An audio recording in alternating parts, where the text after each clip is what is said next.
bienvenue au Café littéraire de ce 34e festival Étonnant Voyageur, un café littéraire qui a 34 ans lui aussi, puisqu'on l'a créé dès la première édition de notre festival. Et on est toujours très heureux de retrouver plein de têtes familières, des gens qui sont des habitués du café littéraire. Et puis, vous avez vu tout le programme que l'on vous propose, non seulement ici, mais un petit peu partout. Donc, voilà, je pense que vous avez répondu présent à notre invitation et c'est formidable. Alors, sur ce plateau, nous avons avec nous Hervé Lecor, avec qui je vais discuter dans un instant. Mais là, c'est un peu Pascal qui va travailler un peu plus que moi. C'est normal, il est un petit peu plus jeune quand même. Bon. Donc, Pascal, toi, tu Je vais reçois... présenter Sorge, là. Sorge, ouais, ça va être facile. Et je vais dialoguer avec lui pendant une Ah ou deux ben, minutes. oui, c'est ça, d'accord. Et puis, sinon, tu vas Et comme... sinon, avec Annélie. Annélie Yodal. Annélie. Yodal. Voilà. Voilà. Voilà. Pour Sorge, c'est à propos de ce roman, L'Enragé chez Grasset. Et puis pour Annélie, c'est aux éditions de l'Observatoire, Les filles du chasseur d'ours. Bon, alors comme j'espère que Sorge va nous rejoindre quand même dans un moment. Peut-être que tu peux commencer par Annélie. Oui, on va commencer par Annélie avec ce roman. Alors, un petit mot de présentation. Donc, vous allez être interprété par Sophie Jouffaut, qui est à votre droite. Et qu'on est content d'accueillir. C'est la première fois qu'elle vient au Festival Étonnant Voyageur. Voilà, on n'a pas assez d'écrivains et d'écrivaines suédois et suédoises. Vous êtes suédoise, donc, et comme Sorge, voilà, j'en parle un peu quand même. Vous êtes journaliste, vous avez aussi été critique littéraire, vous êtes romancière, vous avez publié 5 romans qui, dit-on, parce qu'on n'en connaît qu'un en français, c'est celui-ci, mais les autres questionnent l'amour et la solitude. J'aimais bien la présentation.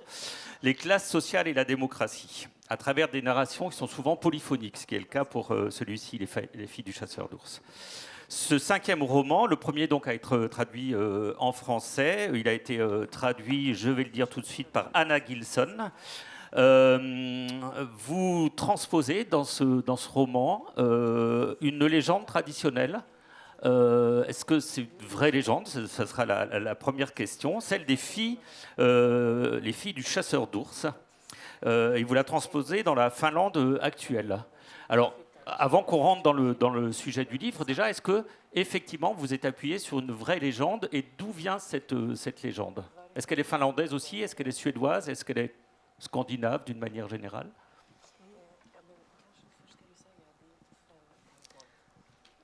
Okej. Jag har skrivit 12 böcker. Jag började som en non-fiction. Oui, en réalité, je suis autrice de 12 livres, parce que j'ai commencé par écrire de la... Nettement plus que ça. Oui, voilà. 5 romaner. Oui, mais effectivement, c'est mon 5e roman, effectivement.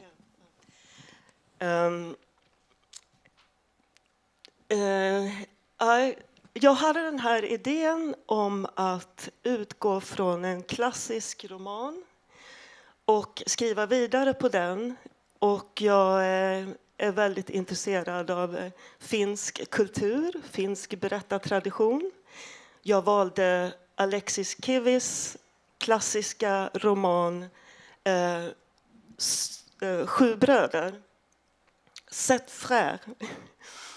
And I thought, now I mix with Swedish and English. Sorry, I'm a little bit confused, sorry. Jag tänkte att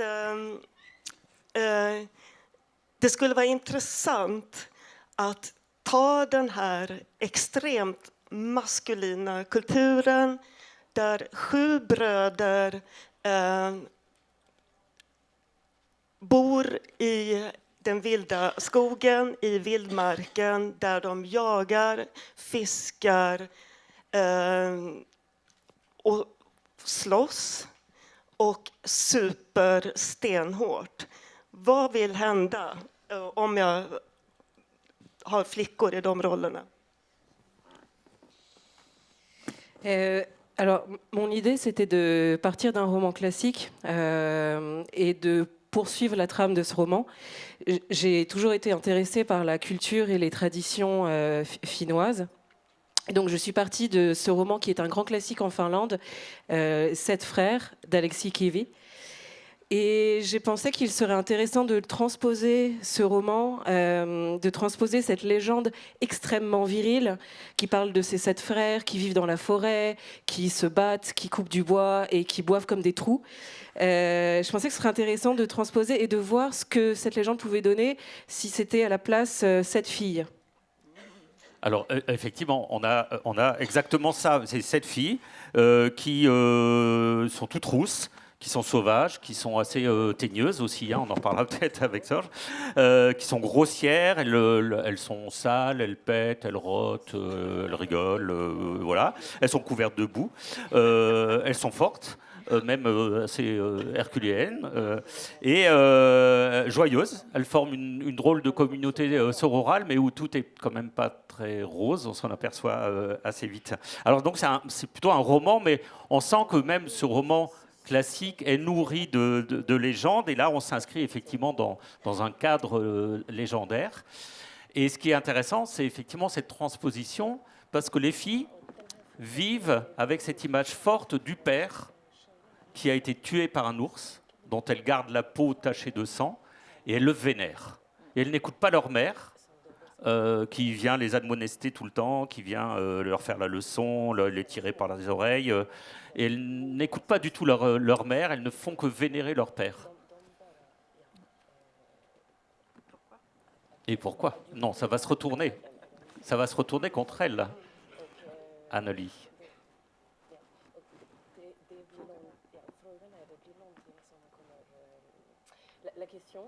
La question, c'est pourquoi et à quel moment ça va se retourner. Cette figure du père va être petit à petit rejetée.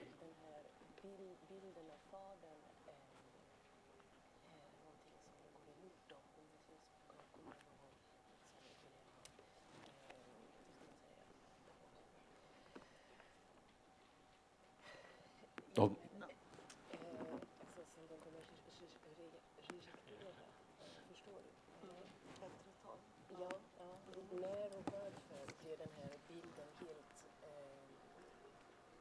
oui, c'est ce retournement-là.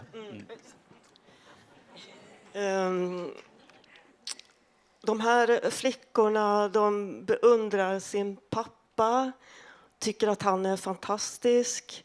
Och när han kommer hem från skogen där han har jagat björn och han luktar skog, blod och svett och börjar leka med dem, så älskar de honom. Och den här pappan har talat om för flickorna att de ska passa sig för att bli som modern. För då kommer de att klara sig i livet. Så det är en internaliserad misogyni. Donc c'est vrai que ces filles adorent leur père, elles l'idolâtrent complètement, elles le trouvent formidable. Et quand il rentre à la maison, après être allé chasser dans la forêt, et qu'il sent la mort, le sang, la graisse, la sueur, ces filles se jettent sur ses genoux, elles l'adorent. Mais comment ? C'est finalement leur père qui leur inculque une image de leur mère très négative, et c'est de ce fait qu'elles vont finalement intérioriser la misogynie.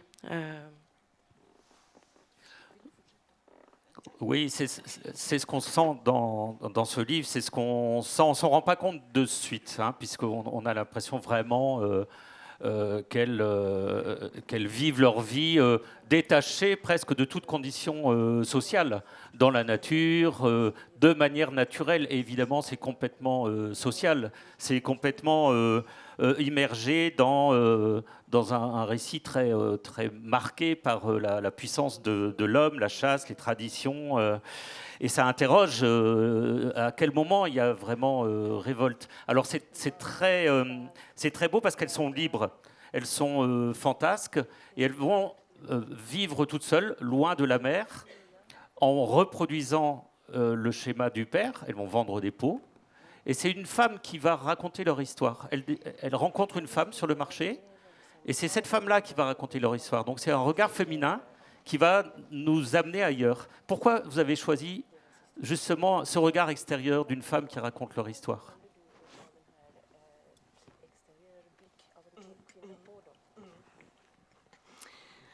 Jag valde den här kvinnan för att berätta den här historien för att jag är intresserad av hur det här vi och dem uppstår. Alltså den här blicken på människor som lever annorlunda liv jämfört med en själv. J'ai choisi de poser sur elle ce regard féminin, car en fait, ce qui m'intéressait, c'était la scission entre le nous et le eux. C'était vraiment ce regard d'une femme étrangère sur ces femmes qui vivent de manière très différente.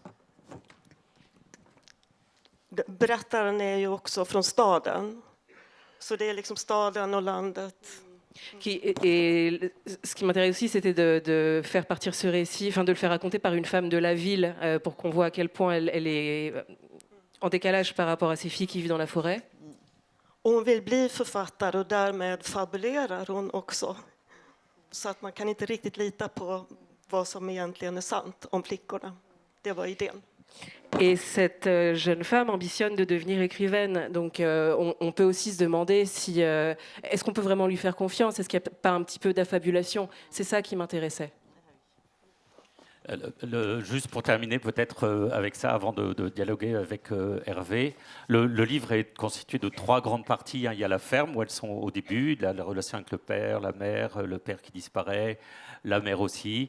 La deuxième, c'est la cabane au milieu de nulle part, donc dans les bois. Et puis la troisième partie, c'est la ville. Donc on voit bien l'évolution. Mais et ça sera ma dernière question pour vous donner envie de lire ce livre, c'est la liberté que vous-même prenez en tant qu'autrice pour faire éclater un peu les conventions aussi. C'est-à-dire que vous racontez quelque chose avec une écriture qui semble assez classique, mais qui part très vite vers quelque chose de très fantaisiste, de très fantasque, avec un langage, ça se passe de nos jours. Bon, c'est une histoire qui a l'air comme ça, très ancienne, mais ça se passe de nos jours. Le langage des filles est très contemporain. Elles vivent avec une parole d'aujourd'hui. Et c'est ça qui m'intéresse, ce mélange que vous faites des différents styles, des différents modes de langage.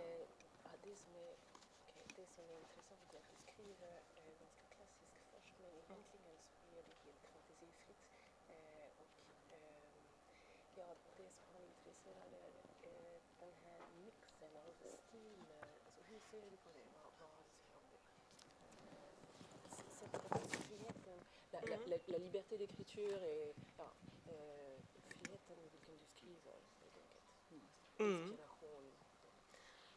Okej. Inspirationen kommer ju från Alexis Kivi, som var väldigt inspirerad av Shakespeare. Så jag jobbade med att skriva väldigt folkligt, grovt språk som övergår i skit, poesi, lyrik.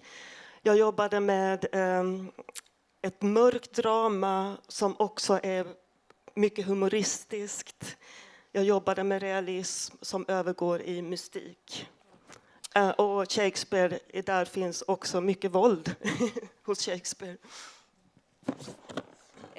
Oui, alors l'inspiration, elle me vient du livre d'Alexis Kivi, comme j'ai dit tout à l'heure, qui lui-même était fortement inspiré de Shakespeare. Donc c'est pour cette raison que j'ai essayé de travailler avec une langue qui soit à la fois populaire, crue, assez grotesque quelque part. Parce que c'est ce qu'on retrouve dans la poésie et dans le lyrisme qui m'ont inspiré. Et c'est également, comme vous l'avez dit, un drame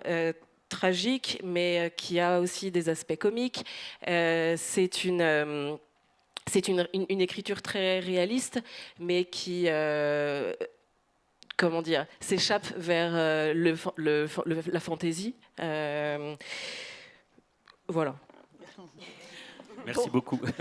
Je crois que c'est bien de lire le livre et de découvrir un petit peu cet univers qui est assez fantastique. Moi, j'avais commencé à le lire, j'ai pas pu finir parce qu'il y en avait un petit peu d'autres, mais voilà. Alors, merci beaucoup. Et puis, on va enchaîner avec le livre d'Hervé Lecor. Alors, Hervé Lecor, tous les amoureux du roman noir connaissent ces livres qu'il situe aussi bien au temps de la Commune, par exemple dans L'ombre du brasier, chez Rivage Noir, que de nos jours chez les femmes et les hommes qui souffrent de solitude, de misère ou d'emprise, Traverser la nuit, paru en 2021, et Jusque dans l'au-delà avec l'éternité, suite et fin, aux éditions Autrement, en 2022. Vous avez reçu le Grand Prix de littérature policière en 2009, le prix Mystère de la critique en 2010 pour Les Cœurs déchiquetés et le prix Le Point du Polar européen 2014. C'est vrai qu'il vous a été remis par James Ellroy ? Ou Oui, est-ce oui. que c'est une légende? Parce que, pardon. Non, non, j'ai les photos. Super. J'ai Vous les pouvez le photos. prouver. Et pour en rajouter à ma légende, puisqu'on est dans le bureau des légendes, le tout premier prix que j'ai eu au Festival du film policier de Cognac en 2005 m'a été remis par Denis Lehane. Pas mal. Quand même, vous avez eu le prix Landerneau aussi, hein, quand même, c'est dans la région. Le prix Michel Lebrun aussi, pour Après la guerre. Le prix des lecteurs, 20 minutes, quai du Polar, pour Traverser la nuit. Et votre actualité de cette année, d'aujourd'hui, c'est ce livre avec un très joli titre, Qui après nous vivrait. Je crois que c'est un titre qui est inspiré de la balade des pendus de François Villon. C'est vrai ou faux, ça aussi? Oui, bien sûr, puisque c'est le premier vers Oui, de la c'est balade ça. des pendus que j'ai modifié, que j'ai simplement conjugué au futur, puisque le premier vers, c'est frères humains qui après nous vivaient. C'est ça. N'ayez les cœurs contre nous endurcis, car si pitié de nous pauvres avez, Dieu en aura de vous, merci. Voilà, c'est ça, c'est le premier quatrain.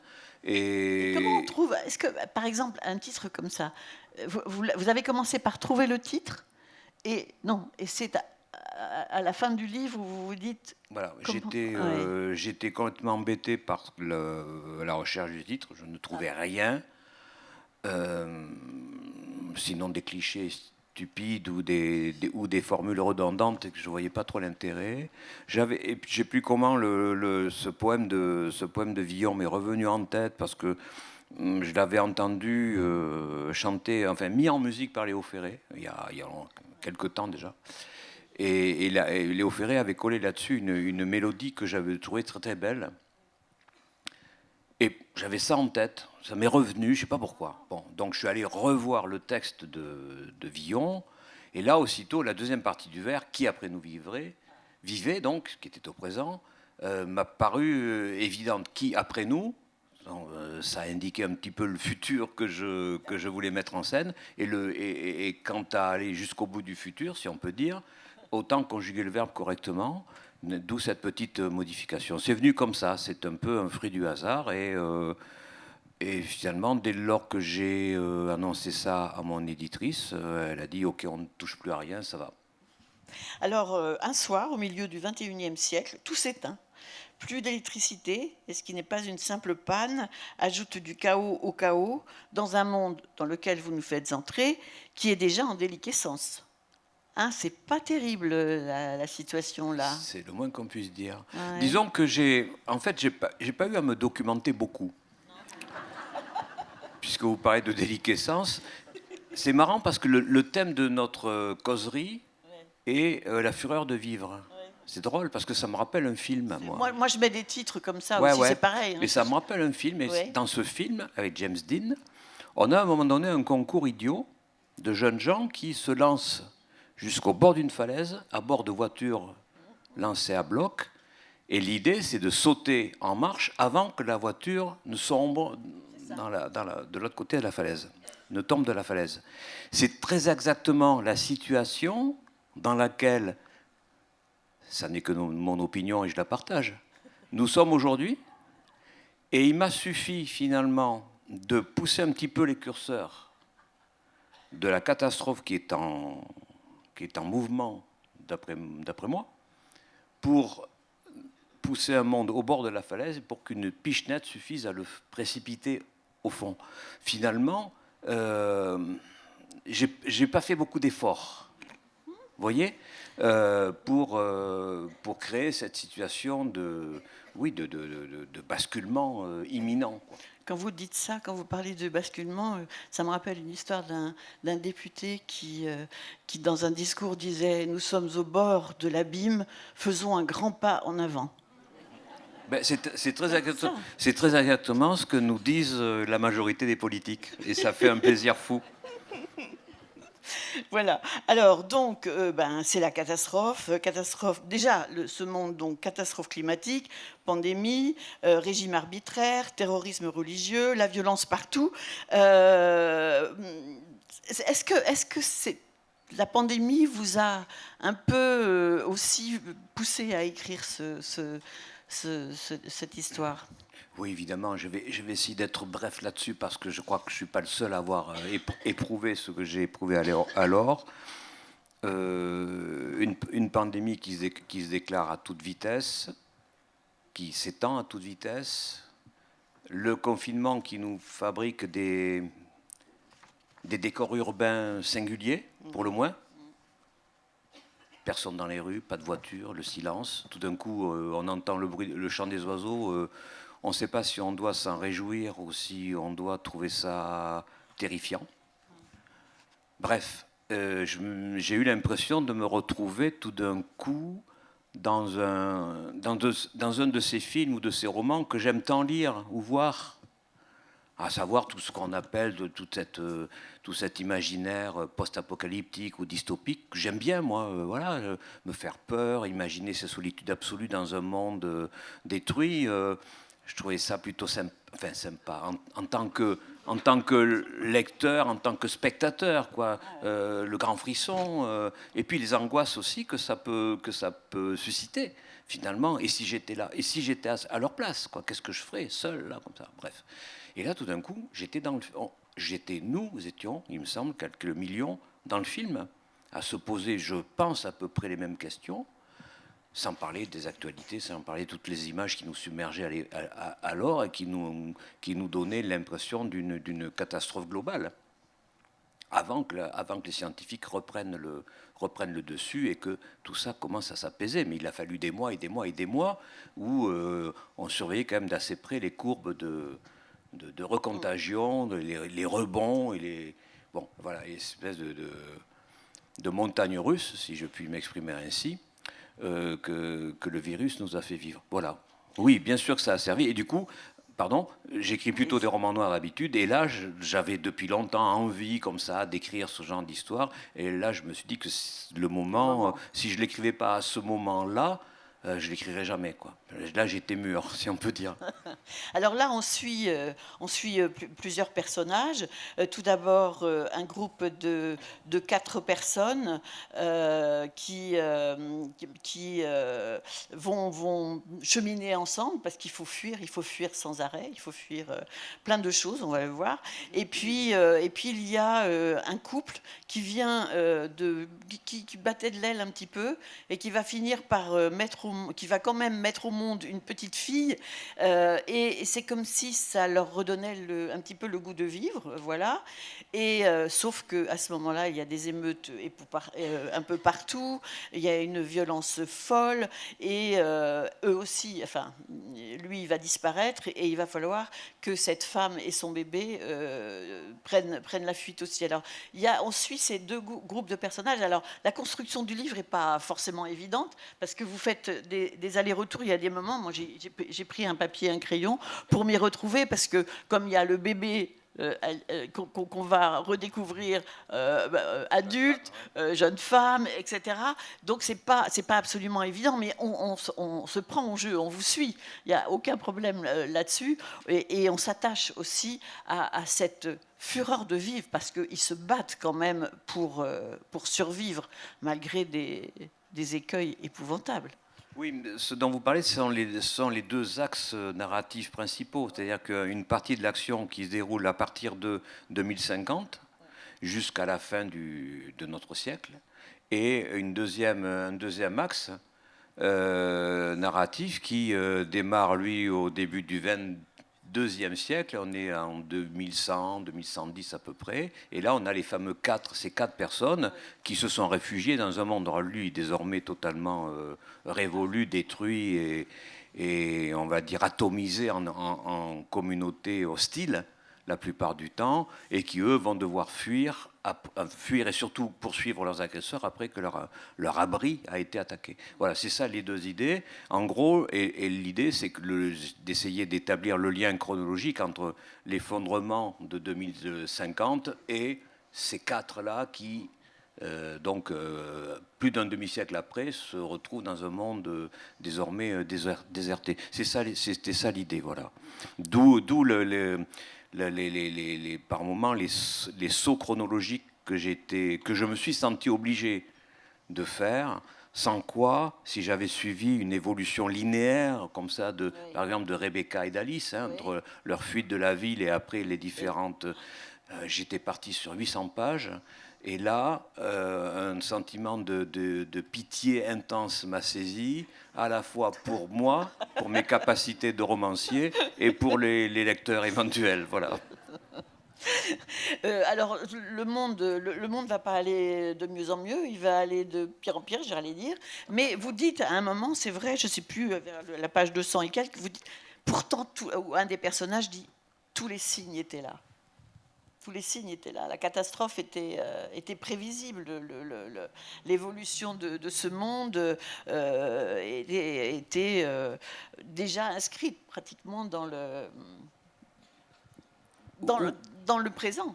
Oui, mais c'est un peu ce que je disais tout à l'heure, c'est que le monde que j'évoque pour 2050 est très proche, en plus grave, et très proche de celui que nous connaissons. Je vous dis, j'ai simplement poussé le curseur un peu plus loin. Voilà. Et oui, on est prévenu quand même depuis quelques dizaines d'années. Et pour ça, je faisais cette allusion à la fureur de vivre et au concours de bagnole, au concours idiot de bagnole auquel se livrent les jeunes gens dans ce film.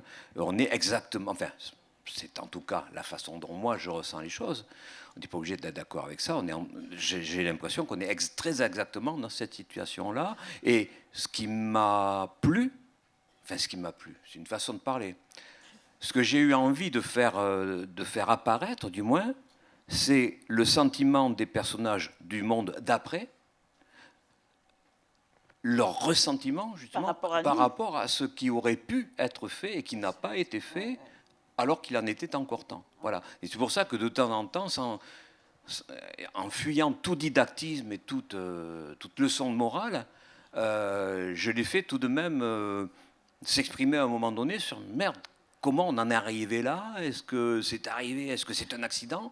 Ou bien est-ce que c'était la chronique d'une catastrophe annoncée, quoi?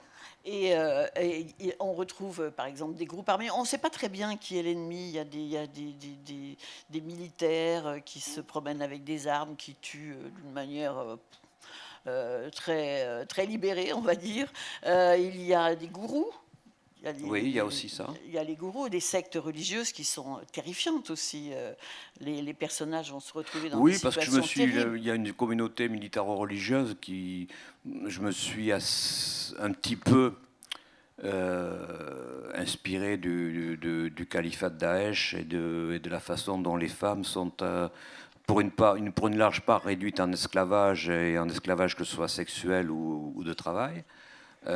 Et une autre partie des femmes, comme ça se passait, ou comme ça se passe peut-être encore toujours dans certaines communautés Daesh aujourd'hui, d'autres femmes qui sont chargées de la police islamique et qui, plus dur encore que certains hommes, font respecter cette loi des reins. Et voilà, je me suis inspiré de ça. Mais l'idée, c'est que tout de même, une fois cette sorte d'effondrement produit, c'est donc cette grosse panne électrique qui fout tout en rideau. Et donc, comme tout est déjà très craquelé, très fissuré, tout se casse la figure. j'imagine que très vite, la loi du plus fort va régner. Et la loi du plus fort, c'est la loi de celui ou de ceux qui auront les armes les plus efficaces, qui feront preuve de la violence la plus barbare, et ainsi de suite. Après, là encore, pardon d'en revenir toujours à notre présent, mais quand je vois ou je lis des reportages sur Haïti aujourd'hui, où Les il me, gangs semble, ont pris le il me pouvoir. semble bien que l'État est à peu près complètement dissous. Ouais. On voit très bien ce qui se passe. Bon, c'est la loi des gangs, c'est des petits seigneurs de la guerre de rue qui ont le pouvoir avec tout autour une joyeuse communauté internationale qui regarde ailleurs, comme disait Chirac. Ouais. Mais bon, voilà. C'est ça que j'imagine. Alors après, je ne décris pas par le menu toutes les luttes de factions, toutes les barbaries qui peuvent avoir lieu, mais j'essaye simplement de l'évoquer en fond, puisque je focalise beaucoup mon roman sur les personnages et sur ce que ça... Ouais. Mon idée, quand j'écris un roman, c'est, voilà, j'invente une situation, je plonge quelques personnages là-dedans, et l'idée, c'est qu'est-ce que ça leur fait. Voilà. Et qu'est-ce que ça me ferait, pourquoi pas aussi. Et heureusement que par moment, il y a des petits répits. Ils trouvent parfois des endroits où ils sont un peu plus en sûreté. Ça dure pas très longtemps. Il y a cette solidarité, cette affection qui va se créer entre des personnages qui au départ ne se connaissaient pas. Il y a de l'entraide. Il y a quand même des gens qui commencent à se rebeller et à essayer de créer un autre monde. Il y a quand même, heureusement, ce genre de choses. On va pas raconter tout parce que c'est important de le découvrir dans l'accélération du roman. Mais il y a heureusement tout ça. Oui, vous y croyez? Vous pensez que, par exemple, c'est cette communauté qui essaye de créer un autre monde, elle va y arriver quand même? Ben voyons. À n'en pas douter. Non, comment dire ça? C'est une question. Elle est embêtante, votre question. Donnez-nous un peu d'espoir. Disons que j'essaye de faire passer mes personnages par diverses communautés qui... Bon, l'homme étant un animal social, même dans un monde très, très, très abîmé, il va tâcher de se regrouper par affinité ou sous emprise. Ça dépend des moments, des cas, des faiblesses. Et évidemment, parmi les communautés, il y a des communautés que je décris qui sont relativement toxiques, pour le dire rapidement et bêtement. Puis une, au moins, qui paraît beaucoup plus proche des idéaux qui pourraient être les miens, égalitaires, libertaires. Bon, voilà l'idée. Est-ce que ce genre de communauté est réalisable? Pourquoi pas? Et toute la question aujourd'hui, en tout cas pour moi, la question politique, c'est le pourquoi pas. Voilà, hein, c'est après tout. Hein, pourquoi on n'y arriverait pas? Ça fait, de par mes opinions et de par la génération à laquelle j'appartiens, c'est un rêve que nous avons caressé. J'ai bien peur qu'on l'ait caressé à rebrousse-poil, qu'on se soit trompé sur bien des chapitres. Et que le monde qu'on voulait changer a changé, certes, mais pas tout à fait dans le sens qu'on désirait, parce qu'on a dû dire et faire beaucoup de bêtises. Hein. Il faut donc faire une espèce de mea culpa, mais il n'empêche que la capacité de changer, d'imaginer de l'utopie doit rester, à mon avis, à mon humble avis, intacte. Merci. Ça s'intitule « Qui après nous vivrait ?» paru chez Rivage Noir. Et c'est vraiment un livre... très, très attachant, époustouflant. Alors, ça y est, Sorge nous a rejoint. Tu t'es perdu, tu vas pas me dire que tu t'es perdu à Saint-Malo, Sorge. Non, je tenais vraiment à vous demander de bien vouloir m'excuser. Mais en fait, j'ai mal lu. Non, mais c'est vrai, il y a 2 débats. Et je me suis dit, 15h30, j'ai le temps. Voilà. Je peux rebondir là ou pas? Tu peux rebondir, tu as le droit. Alors, on n'a pas changé le monde, mais il ne nous a pas changé non plus. Je propose que les excuses, on les garde un peu pour nous, parce que l'ennemi n'en fait pas. Eux ne regrettent rien, et donc je ne regrette rien, même les erreurs. Ces erreurs-là, elles m'ont construite, ces erreurs-là, elles ont fait ce que je suis, et je regrette strictement rien, parce qu'en face, ils ne regrettent rien, ils nous foutent encore dans la gueule, et c'est pas fini. Et donc je propose que, et je comprends très bien ce que vous dites, mais restons entre nous, c'est-à-dire on en fera d'autres, on en fera encore d'autres, mais ces erreurs-là, ce sont mes blessures. Ces blessures, je les garde ouvertes parce qu'en face, il n'y a aucune autocritique, jamais, c'est pas leur genre. Ça a été le nôtre un peu trop parfois. Et donc, gardons ce qui nous unit, c'est-à-dire que tout, voilà, cette société belle, libérale, enfin, pas libérale, mais c'est vilain ce mot, belle, humaine, égalitaire, etc. Si on n'y croit plus, on arrête. Il y a la mer qui est là, on plonge tous, on ne revient pas, et ils seront débarrassés. Non, la seule chose que je voulais dire, Mais c'est que j'ai comme bien on compris. ne s'adresse pas qu'au camp Mais d'en j'ai bien- face, on s'adresse aussi Bien à sûr, d'autres personnes. bien sûr. Et que je trouvais que le minimum, après l'arrogance qui a été la nôtre, Non. en tout cas, je la vois comme On ça, était- je pense que Je vais expliquer à le ça, je vais minimum rappeler à serait, ça. enfin, pour moi, faire preuve d'un petit peu d'humilité, Oui, bien mais sûr. comme vous le dites, sans renoncer à rien de la rien. puissance du rêve qui était le nôtre. On n'était pas arrogants, on était jeunes, et Ouais. je le revendique. Allez, il va falloir prendre un Serge. apéritif. Allez, prendre un apéro. Pardon, je suis désolé. Non seulement il arrive en retard, mais en plus il faut la merde, bravo. Mais non, mais Alors, c'est on Grasset. on te rappelle juste Sorge Serge, que Chalandon. Oui, pardon. on parle des livres. tu sais. Sorge. Oui, mais je suis arrivé au bon Oui, moment. oui, oui, c'est oui, très bien. t'arrives au bon moment. Donc, l'enragé, c'est lui. C'est lui, bah oui. Ah oui, mais ouais, non. Non, L'enragé, c'est le titre de ton nouveau roman qui est sorti aux éditions Grasset. Alors, je ne sais pas s'il faut te présenter parce qu'on va un peu perdre de temps et puis on te connaît bien ici déjà. Et on sait que souvent tu montres dans tes livres un vrai combat, une vraie manière de ne pas te laisser faire, de ne pas te laisser abattre, de ne pas laisser finalement le poids être subi par ceux qui le subissent, mais à la révolte. Et c'est aussi le cas de l'enragé. Alors, c'est dommage que tu n'aies pas été là au début et ce matin, quand même. Hein. le fer, Non, parce que le fer dans la plaie. on voulait faire un lien entre ce qui a été dit ce matin et ton livre par Michel Jean, qui est un Michel auteur, Jean sur un auteur son livre, voilà. voilà. Son Et qui dernier par- livre sur le. Oui. et qui parlait des maisons d'éducation, comme des pensionnats. Les pour pensionnats les- où les gamins ont été enlevés à pour- leur communauté, voilà, puisqu'ils pour les disent autochtones communauté là-bas et autochtones pas canadiens. tribu, pour les autochtones. oui, oui. Et qui Et mis dans des décrit pensionnats. exactement ce qui se passe avec ces maisons de redressement, Oui. maisons d'éducation qui sont en réalité des bagnes pour enfants où il s'agissait de casser du délinquant, de casser Du de pré-délinquant. l'enfant, du pré-délinquant. Mm. Avant, ça nous rappelle des choses, ça, avant qu'il le soit. devienne. Avant qu'il le devienne. Alors, C'est la loi anti-casseur. Avant anti. ouais.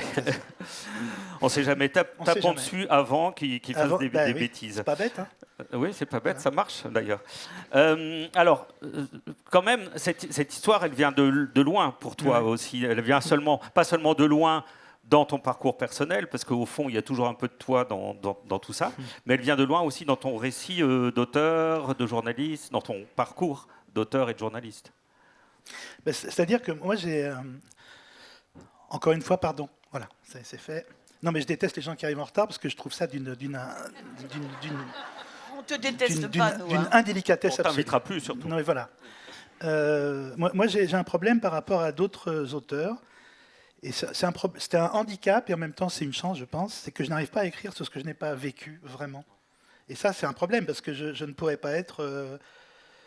Je pourrais pas être mousquetaire du roi. Parce que quelqu'un me dirait, mais tu sais pas monter à cheval, je dirais non, et j'aurais l'impression d'être démasqué. Donc moi, il se trouve que jusqu'à présent, en tout cas, chaque fois que je me suis attaché à écrire quelque chose, c'est parce que je l'avais vécu.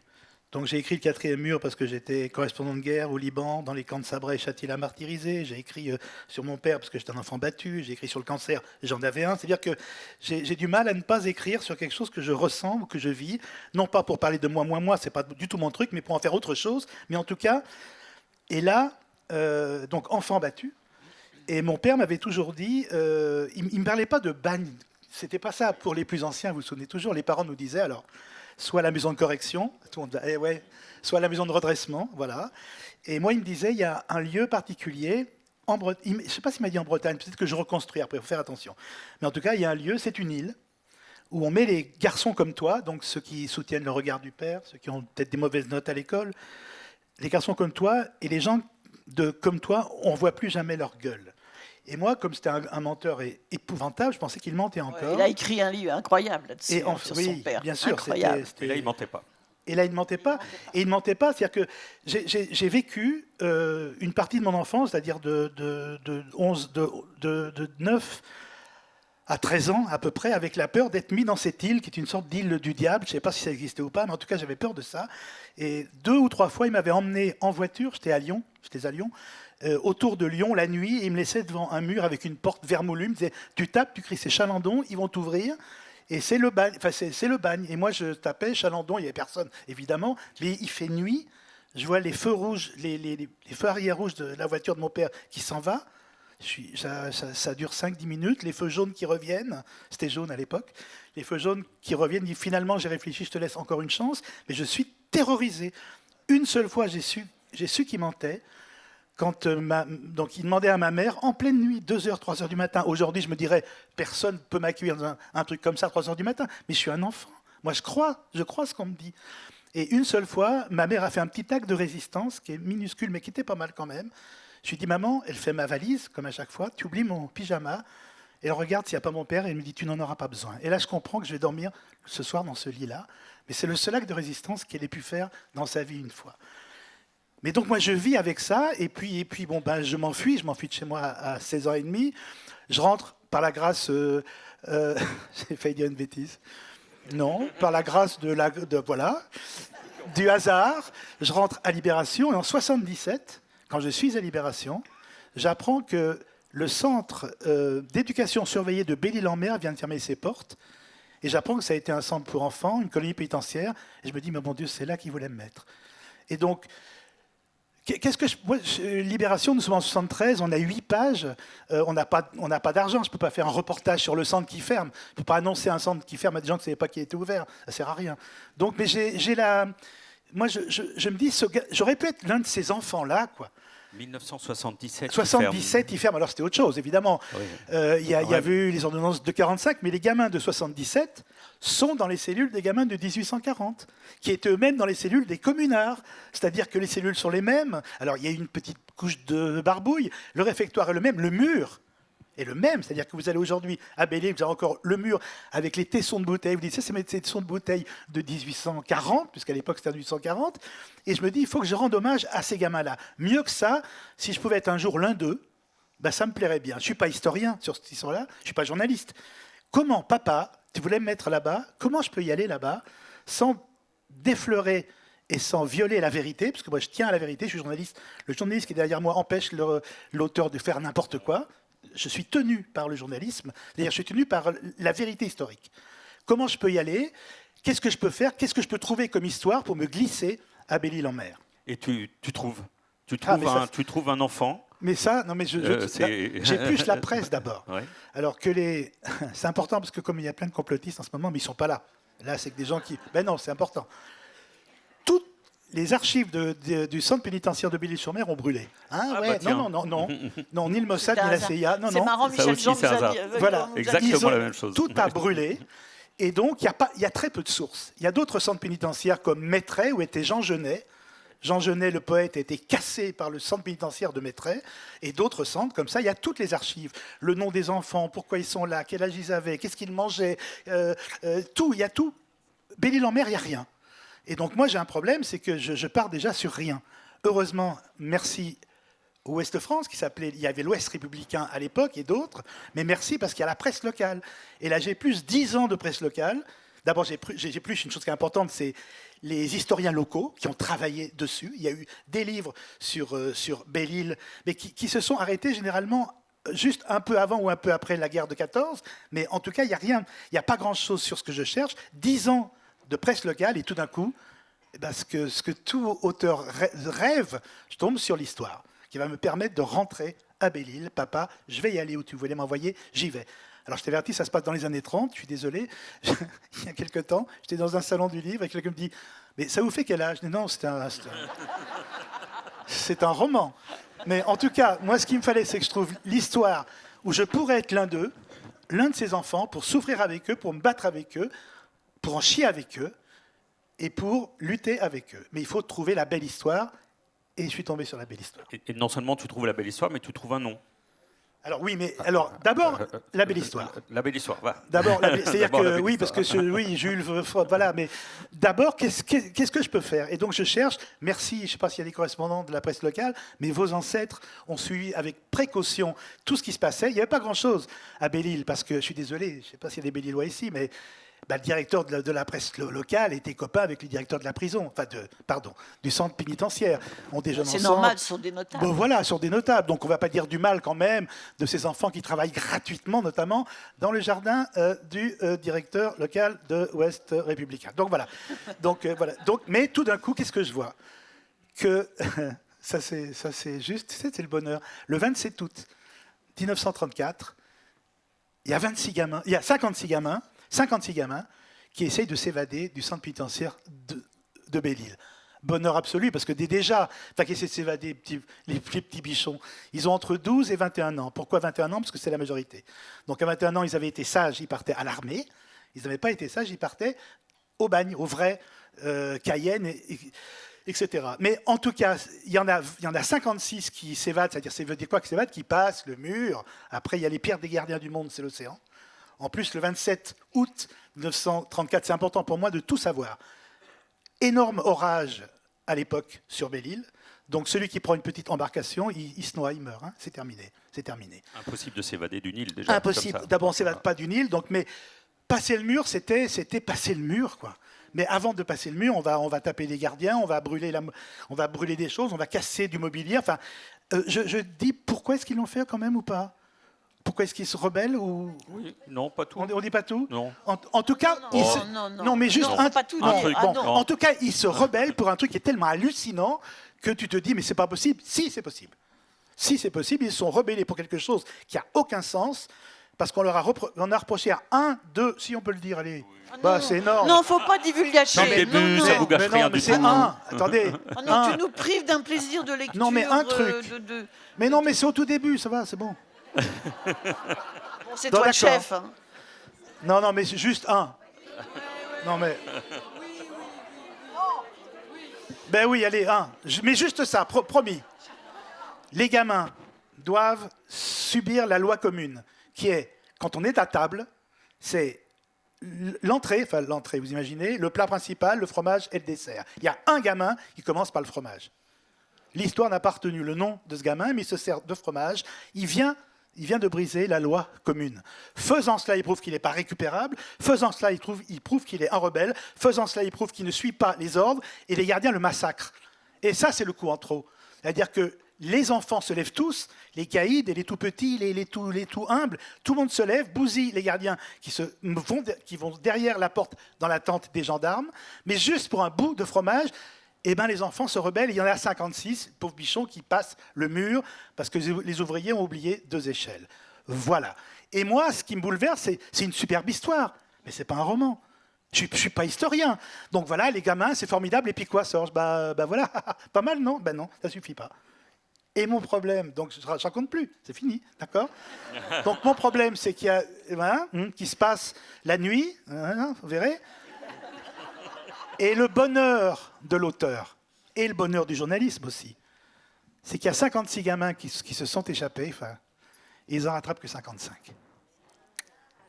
J'aurais pas à dire ils étaient 57. Je ne peux pas le faire parce que le journaliste qui est derrière moi me tape sur l'épaule, et surtout l'historien local. Vous vous rendez compte ça fait 80 ans qu'il travaille sur l'histoire, 57, mais c'est dégueulasse, si c'était 56, et il a raison. Sauf qu'il en manque un. Il n'y en a que 55 qui sont repris. Le 57e n'a pas de nom, n'a rien du tout, on ne sait pas qui c'est. Eh bien, papa, ça va être moi. Et je vais être le 56e enfant. 56. Je vais être cet enfant qu'on va rechercher, cet enfant qu'on ne trouvera jamais. Il a dû mourir en mer.